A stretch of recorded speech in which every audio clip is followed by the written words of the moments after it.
Hi, it's Edie, the old art professor. Um, First thing I want to do is explain why I haven't done anything in the last 3 years on this art channel as far as artworks and talking to other artists and all this kind of stuff. I honestly didn't think anybody was interested. And then I got two wonderful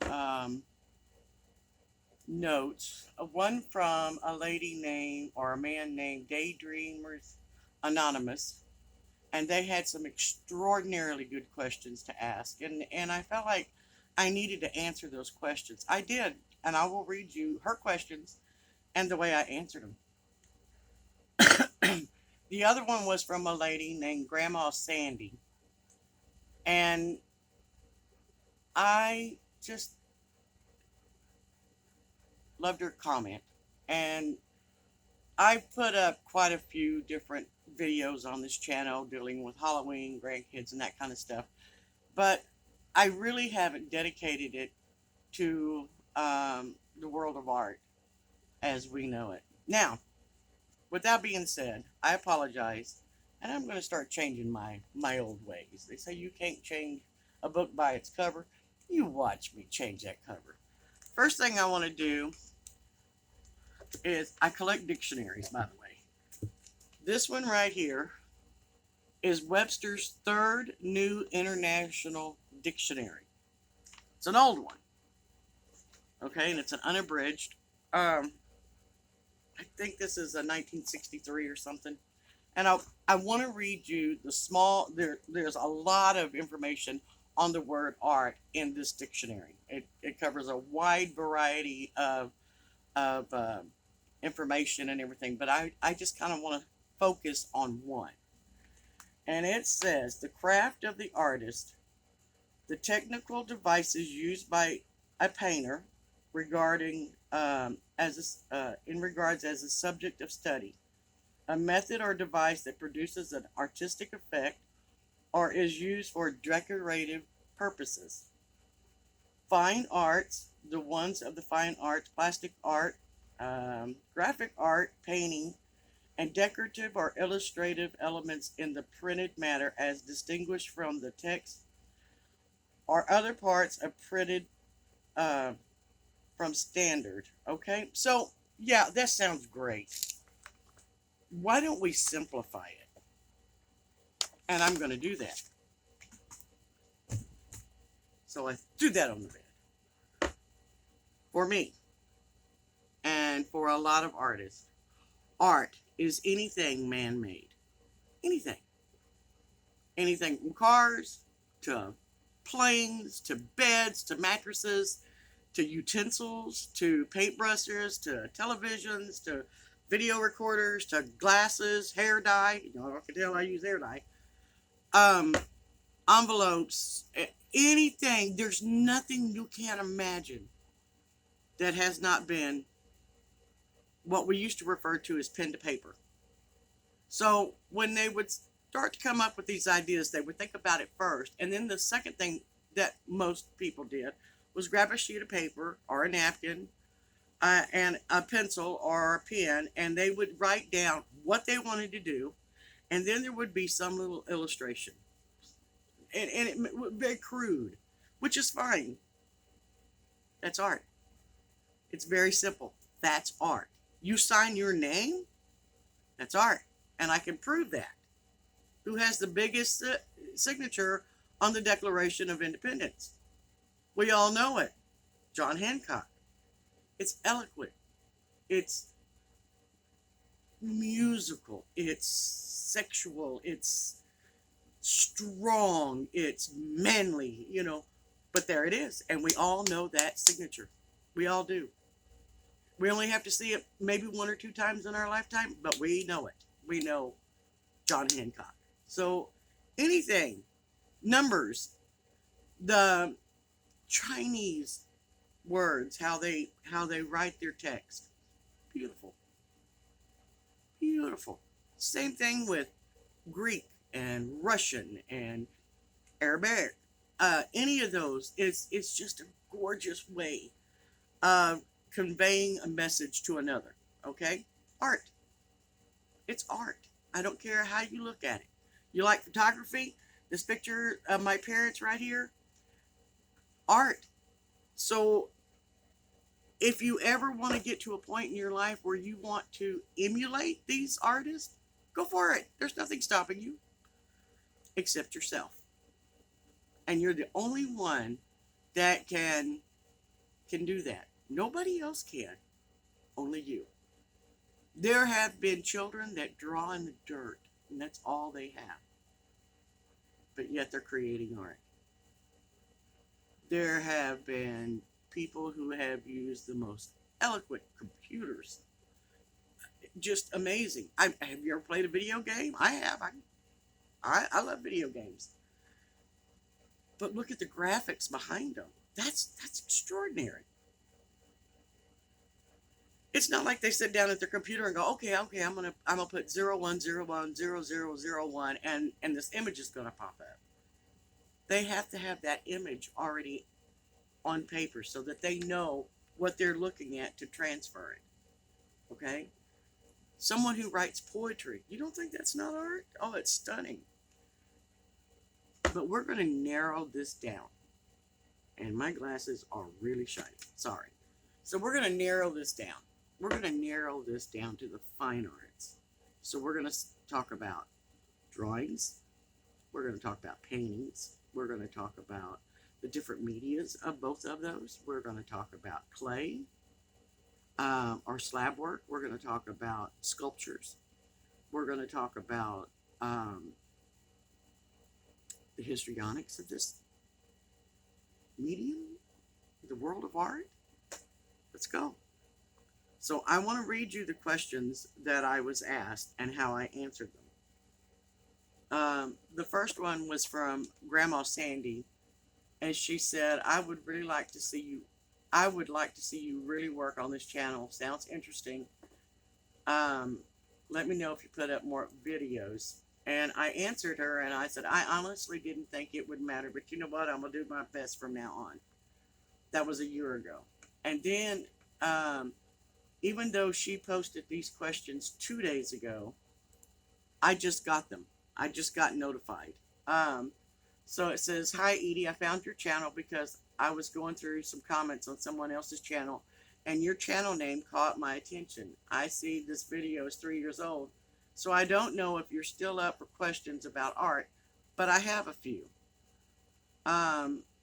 If you don't answer all of them or any of them, that's okay. Just thought I'd ask. And her name is, her YouTube name is Daydreamer Anonymous.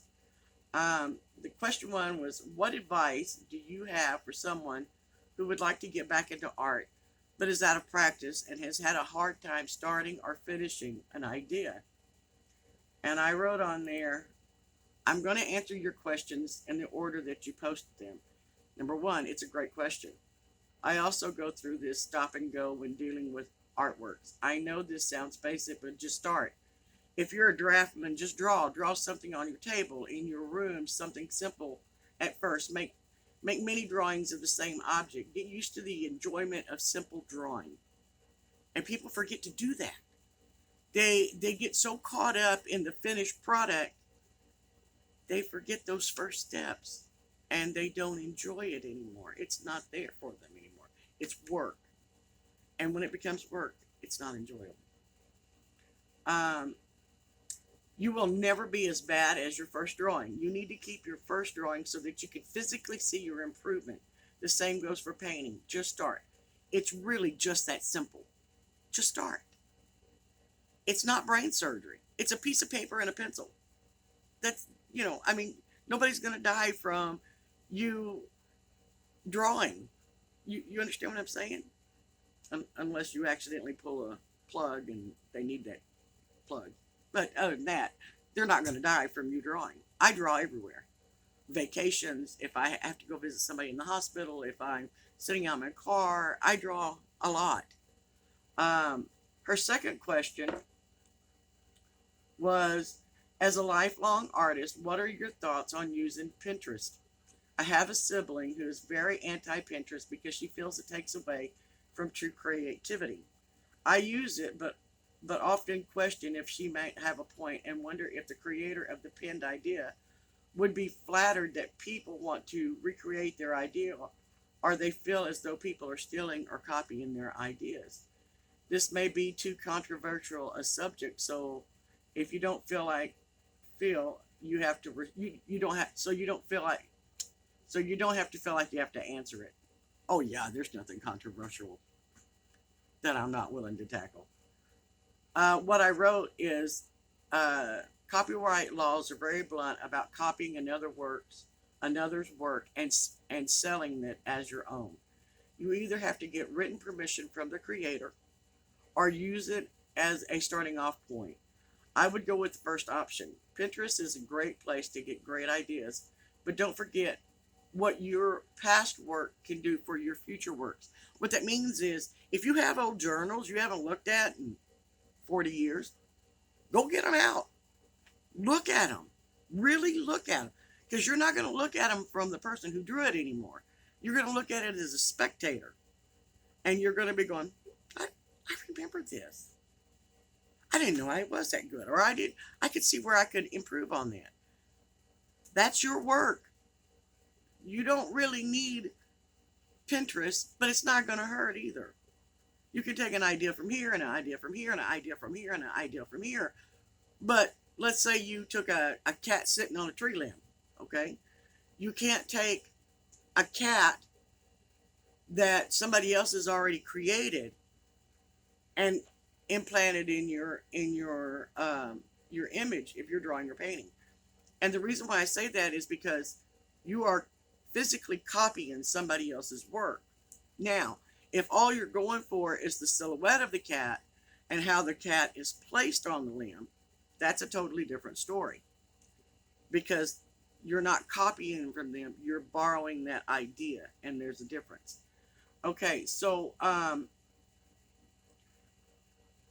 also wrote Pinterest is a great place to get ideas, but don't forget of what your past work can do for you. So don't be afraid to do that. And do you know another place to get great ideas? Walk outside. Walk around your house. Look at the way it's constructed inside of a room. If you saw my art room right now, I think that people with OCD would just about be having a fit because it is packed to the brim. And people say, "Oh, you don't use all that." Yes, I do. I use every bit of this stuff in here. I maybe not on a daily basis, but I do use it quite a bit. Um, I do a lot of drawings, and I use my main media is ink with a quill nib. And the reason why I do that is because it's one of those mediums that just satisfies my soul.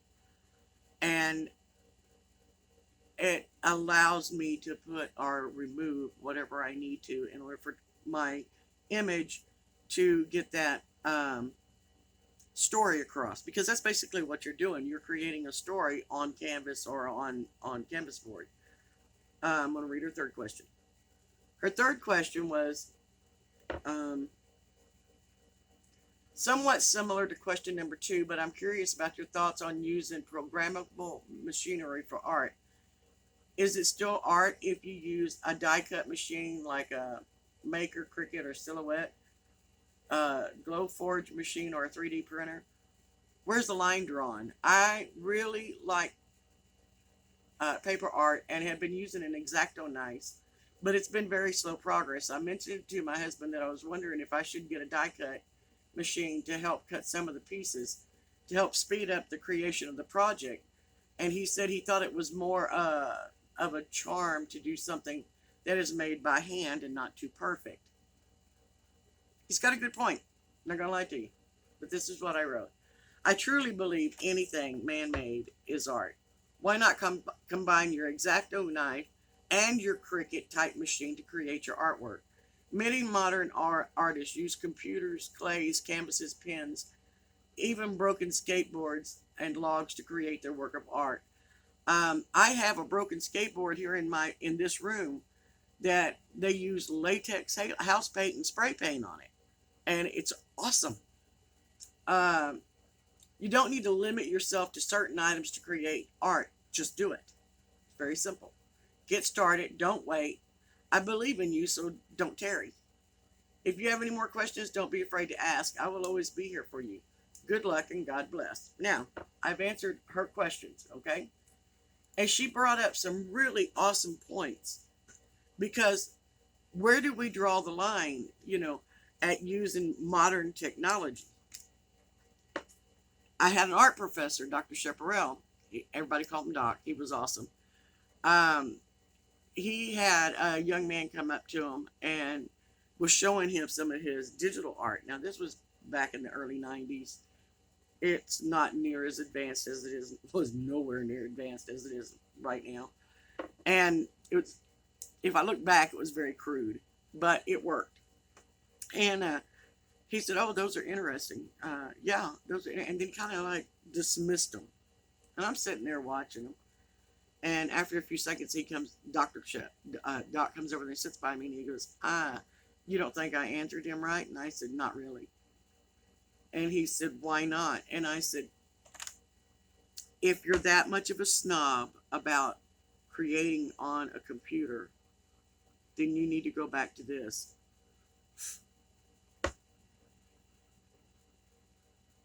And he said, "Point taken." And he turned around and walked off. Now, why did I do that? Why did I hold my hand up like this and blow on it? Because that was the first artwork. They're found in caves. They're all over Arizona. They're all over Australia. They're all over England and France and Spain. And what they would do was they would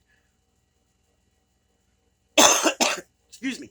What they would do was they would grind up pigment that would stain. Could be yellow, reds, blues. Pigments. Could be bugs or could be plants. But that's what they did. And then they would add a little water to their mouth. They put the pigments in, and they put their hand up against a wall of some subtype. Excuse me. And they would blow the pigments on top of their hand. So when they removed their hand, guess what was left? Imprint of their hand. First artwork. Pretty cool.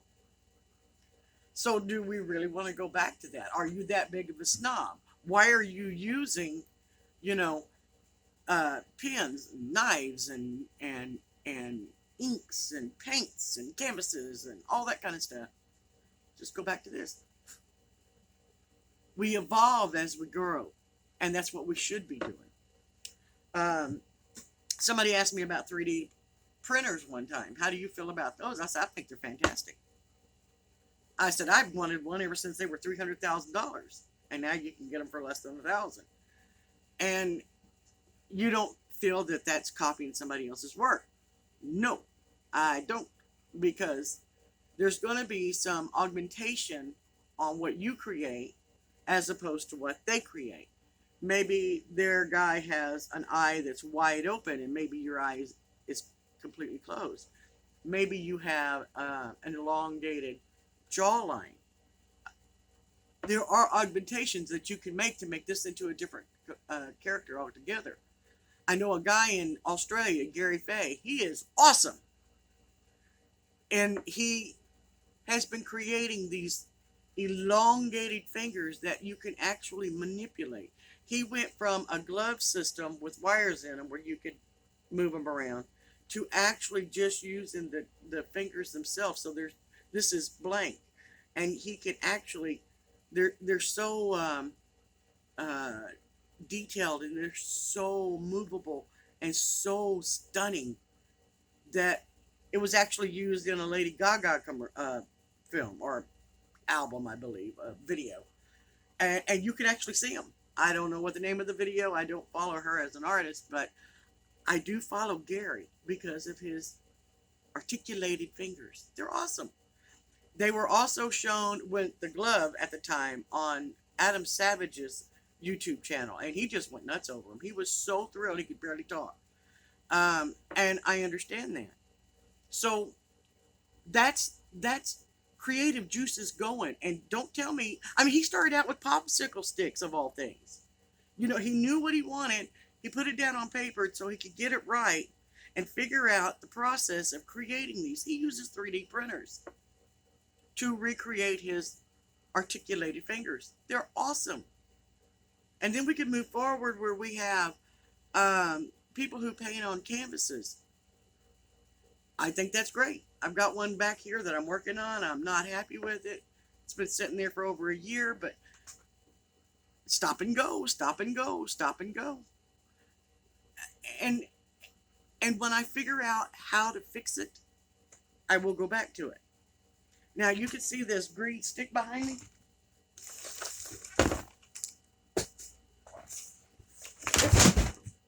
Oops. This green stick. This part right here I salvaged. Okay? I did not carve this. I'm not going to tell you I did. Found a pecan limb that I thought was awesome. This is about 5'9", 5'10", give or take one way or another.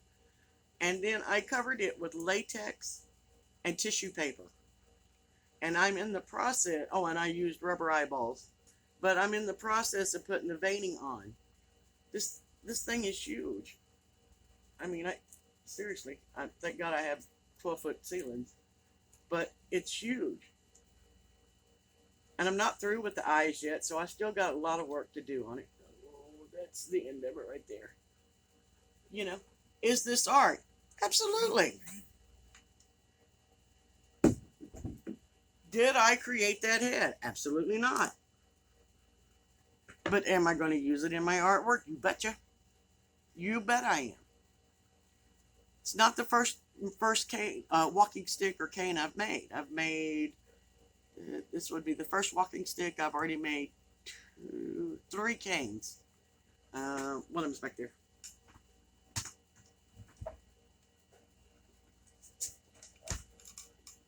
This is a cane. This is a walking cane. This is another piece that I scavenged. And I did not carve this. I did remove something here that did not appeal to me as a Christian. And that's okay. You can leave it on there if you want to, but it wasn't my cup of tea. And same thing. I used latex and paper towels. And so I have this awesome little cane, and I put that on the bottom of it because it went very well with the top. Okay? So, can you do that? Sure. You sure can. These are mass produced.